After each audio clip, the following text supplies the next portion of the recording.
Hello everyone, good morning. তো আজকে সকাল সকাল ছাদে এসেছি, রোদও উঠে গেছে, বেশ ভালোই লাগছে, হাওয়াটা আছে।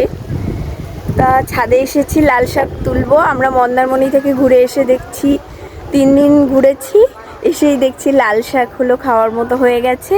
আগেও খাওয়ার মতো ছিল, তা তুলিনি কারণ ঘুরে এসে খাবো বলে।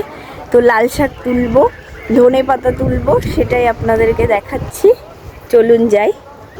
ও আর একটা জিনিস, আমাদের পেঁয়াজ রাখা ছিল রান্নাঘরে, তো পেঁয়াজের গাছ বেরিয়ে গেছে। এই দেখুন, দুটো পেঁয়াজের গাছ বেরিয়ে গেছে। তো এই দুটো পেঁয়াজ গাছ লাগাবো, আমাদের ছাদে লাগিয়ে দেব সবজি বাগানের মধ্যে। তার জন্য বাবার এই নিড়ানিটা নিয়ে নিয়েছি, এটা দিয়েই হলো লাগাবো। আর আমার ঠান্ডা লেগে গলা পুরো ভেঙে গেছিলো, এখন একটু বেটার হয়েছে। তো ভিডিও করছি, দেখুন। এগুলো পালং শাক গাছ, এখনো খাওয়ার মতো হয়নি। আর এই হচ্ছে লাল শাক, তো এখান থেকে লাল শাক তুলে নেব। তো এই যে লাল শাক তোলা স্টার্ট করছি। লাল শাক গাছের মধ্যে দেখুন একটা সর্ষে ফুলের গাছ হয়েছে, এই যে ফুলও ফুটেছে। এই গাছটা রেখে দিই থাক। তো লাল শাক তুলে দিচ্ছি। লাল শাকের মধ্যে ফাঁকে ফাঁকে পালং শাকও হয়েছে।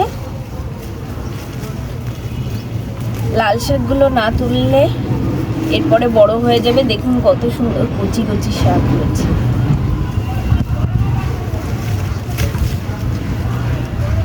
এই শীতের মধ্যে দুবার লাগানো হয়ে গেল বাবার অলরেডি লাল শাক। কে কে লাল শাক খেতে ভালোবাসেন কমেন্টে জানাবেন। এই শাক তুললে না গোড়ায় মাটি উঠে যাচ্ছে, এই মাটিগুলো ঝেড়ে দিচ্ছি। এখানে বাবা বললো আবার লাল শাক লাগিয়ে দেবে। তো একদিনে সব হয়তো খেতে পারবো না আমরা, কিছু থাকবে, তো বেশি করেই তুলে নিচ্ছি।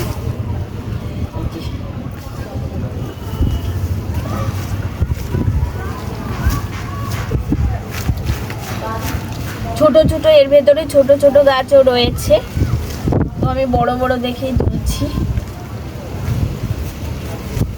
এই লাল শাকে ফুল বেরিয়ে গেলে খেতে অত ভালো লাগে না।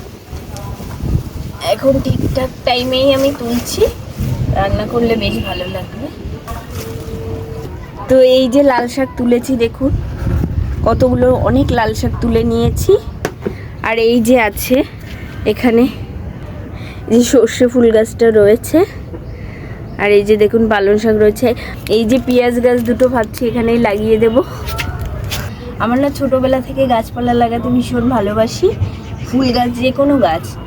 তো যখন স্কুলে পড়তাম, বান্ধবীদের বাড়িতে গেলে নতুন নতুন ফুল গাছ দেখলে নিয়ে চলে আসতাম, এনে বাড়িতে লাগাতাম। এটা আমার ছোটোবেলা থেকে অভ্যাস। তো এখানেই পেঁয়াজ গাছ দুটো লাগিয়ে দেব। আমার বেশি পরিশ্রম করতে হবে না, মাটিগুলো আলগায় রয়েছে ভালো, যে এখানেই লাগিয়ে দিচ্ছি। এই যে মাটি দিয়ে ঢেকে দিচ্ছি, মাটি দিয়ে ভালো করে ঢেকে দিলাম। আর একটা লাগাবো, কাছাকাছি লাগাই, দুটো তো পেঁয়াজ।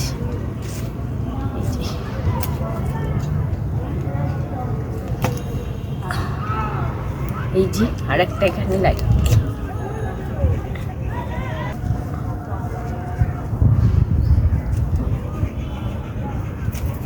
দেখুন দুটো পেঁয়াজ গাছ লাগানো কমপ্লিট হয়ে গেছে। এখনো দেখুন আমাদের ছাদ বাগানে গাঁদা ফুল ফুটেই যাচ্ছে, প্রচুর ফুটে আছে। এই যে বীজও হয়ে রয়েছে, শুকনো শুকনো হয়ে গেছে। এবছর বীজও রেখে দেবে বাবা বলল। এই যে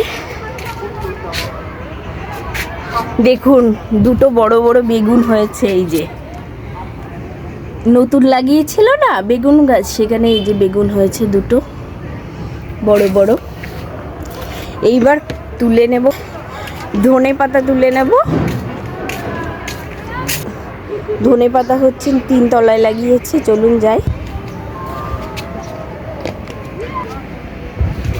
এই যে বাবা দেখেছেন, এই পাতা রেখে দিয়েছে, এই যে সবুজ পাতা, শাকসবজির খোসা, এগুলো রেখে দিয়েছে। এগুলো পচিয়ে গাছের গোড়ায় দেবে।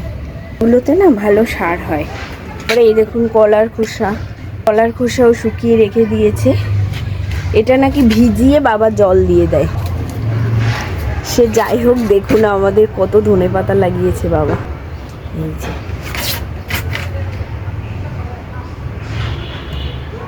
এই লম্বা শাড়ি দিয়ে এই ধনেপাতা লাগিয়েছে। তো এখান থেকে ধনেপাতা তুলে নিচ্ছি। এই গাছটা বড় হয়ে গেছে, তো এটা তুলে নিচ্ছি।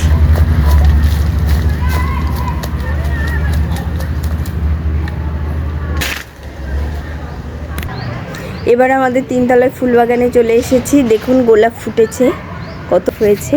এই যে আমি তো অলরেডি ফেসবুকে ছেড়েছি 3টে কালারের গোলাপ। এই একটা কালার, আর একটা ঝরে গেছে, এই যে কুড়ি এখনো আছে। আর এইটা বড় গোলাপ, এটা পিঙ্ক কালারের, রানী পিঙ্ক। এগুলো অনেক ফুটেছে। চন্দ্রমল্লিকা দেখুন কত চন্দ্রমল্লিকা হয়েছে আমাদের, দেখলে অবাক হয়ে যাবেন। জাস্ট দেখুন, এটা হলুদ, এটা হলো পিঙ্ক ফুটেছে দুটো, তারপরে সাদা, তারপরে আবার দুটো হলুদ, তারপরে আবার সাদা, আবার হচ্ছে পিঙ্ক। কি পরিমাণ ফুল এসেছে দেখতে পাচ্ছেন আপনারা,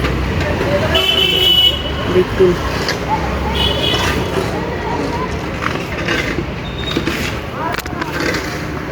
পুরো ছাদ বাগানে হচ্ছে চন্দ্রমল্লিকার বাহার হয়েছে। এই যে